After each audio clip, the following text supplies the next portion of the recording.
So I'm going to explain the final gather.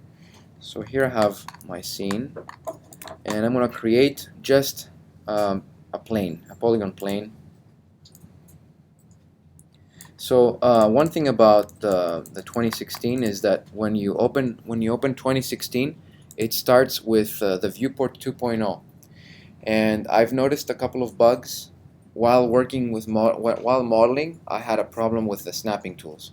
So whenever you model and setting up lights in the scene, I mean, and wanting to work quick, just go to the default viewport, and when you're gonna start like visualizing your rendering, your like lighting setup, then switch to the viewport 2.0. So now I'm gonna work with this and press Ctrl A to go to the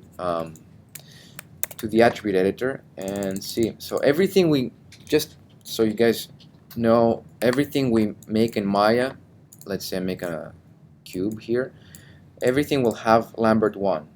Everything will acquire the same material. So don't change that. Just don't change the properties of this material. Just leave it as it is.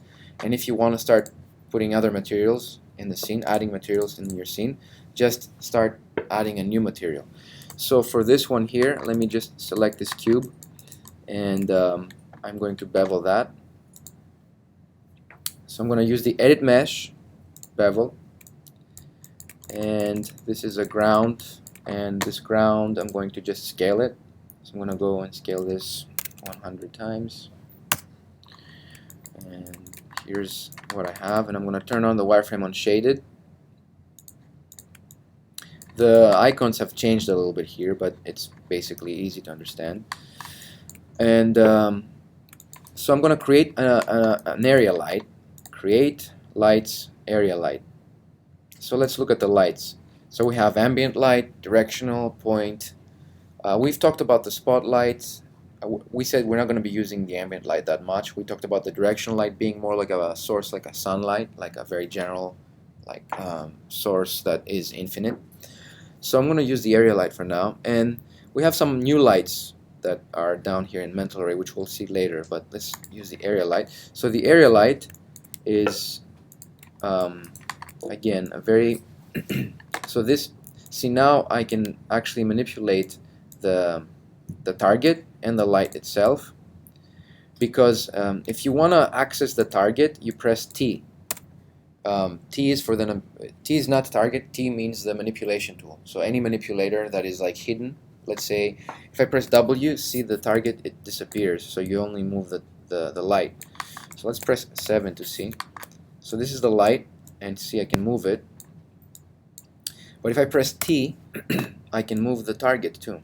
So I can even snap the target on certain areas. So that would be kind of a convenient way to work.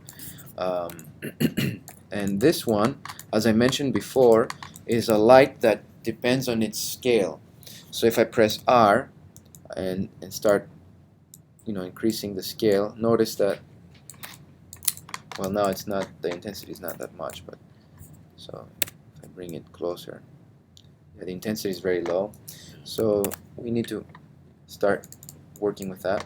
So if we go to the area light, and let's change this to like viewport 2.0.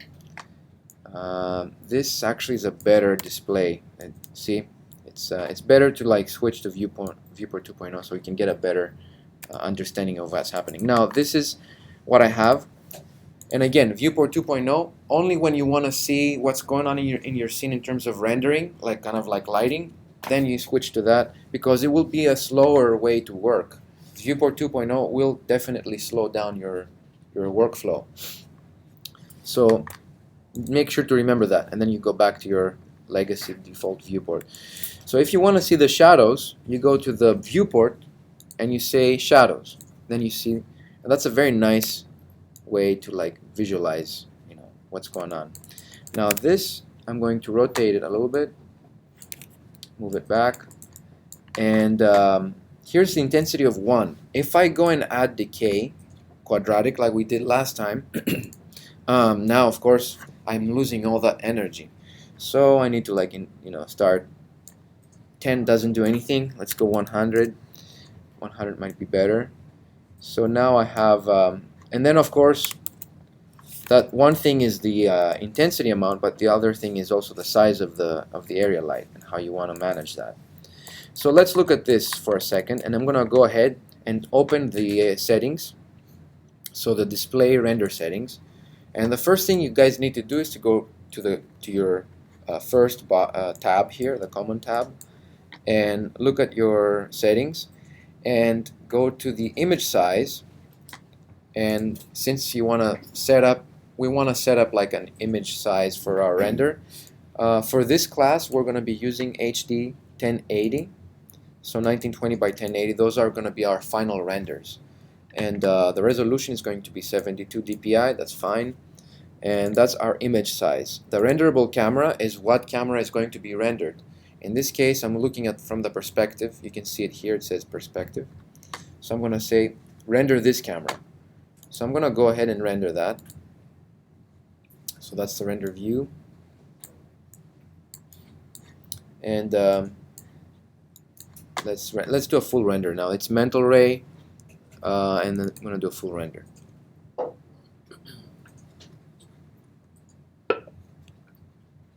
So even with nothing, like only an area light, and you can still see that it took 12 seconds to render. And we see that there's like some sort of grain. Of course, there's this, and then there's this like really bad spot there that we have to work around.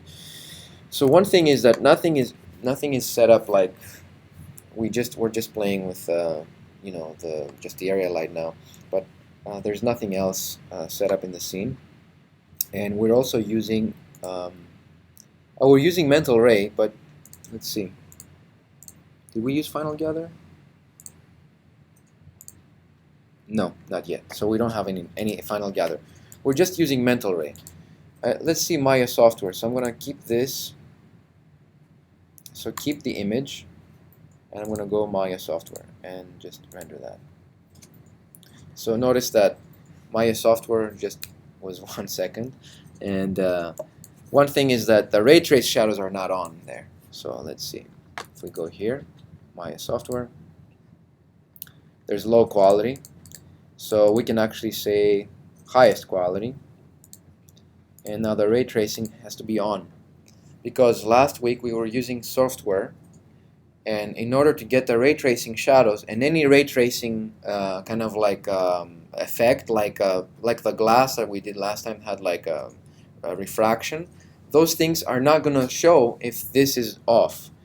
And also the reflections here, only one reflection might not work, so let's do like 4 reflections, 6 refractions, and let's do like the sum 6 and 4, 10 shadows. So we have like the adding, I like this kind of adding these 2 numbers and having the shadows 10. Close. Now let's look at how much. This was 1 second with highest quality and ray tracing. So we get 4 seconds, but lower quality. So see, with the same settings of the light, with mental ray, we get a more refined render already. But we have like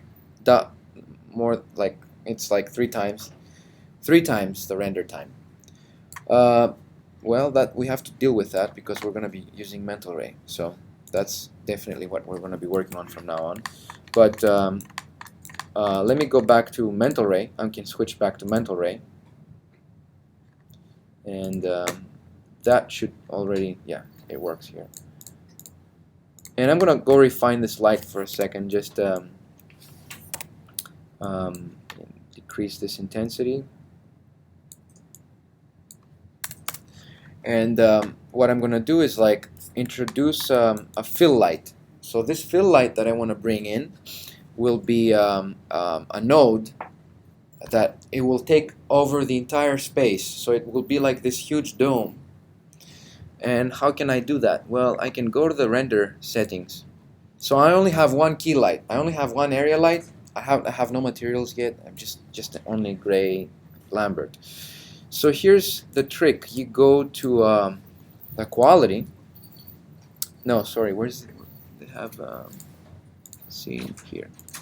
me see where they have that stuff here. Quality.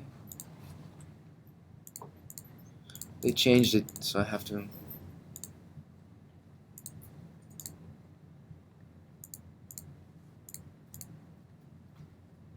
They do have an environment setting somewhere. Let's see. Cameras, environment here. So it's a little complicated. Now I'm gonna have to review all these, and then next week I'll have a better way around this, because now it's new, and for me too, I have to figure out where things are. So the environment. So that tells the environment of our scene. Can be we can use a couple of techniques here, either image-based lighting, IBL, they call it for a quick way, or physical sun and sky, which is it's a very nice feature. So I'm gonna use the IBL, the image-based lighting. So if I press create, it asks bring an image. Usually what we bring here is an HDR, high dynamic range image, which I'm going to explain, and you've heard the term, high dynamic range images that you can actually wrap around a sphere and create like an environment kind of effect. But this time I'm not going to use that. I'm going to use just a texture, and I'm going to say, don't worry about, I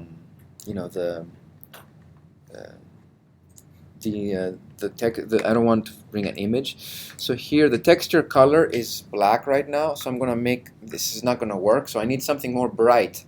So I'm gonna turn this into more of a blue tint, something like a light blue,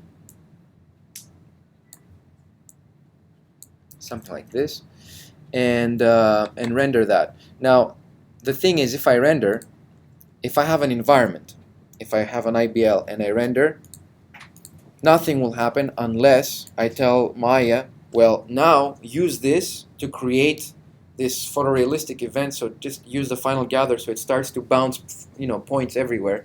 So we have like secondary kind of lighting situation. If I go and say final gather, now I'm enabling this this event to happen. So I'm going to go back to my render this.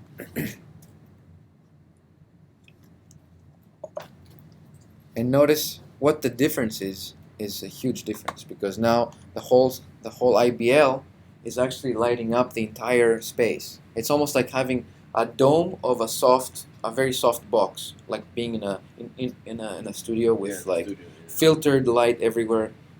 So this will help a lot to get a nice, now we have killed the shadow with like a nice fill light. So I'm gonna turn off the video right now here.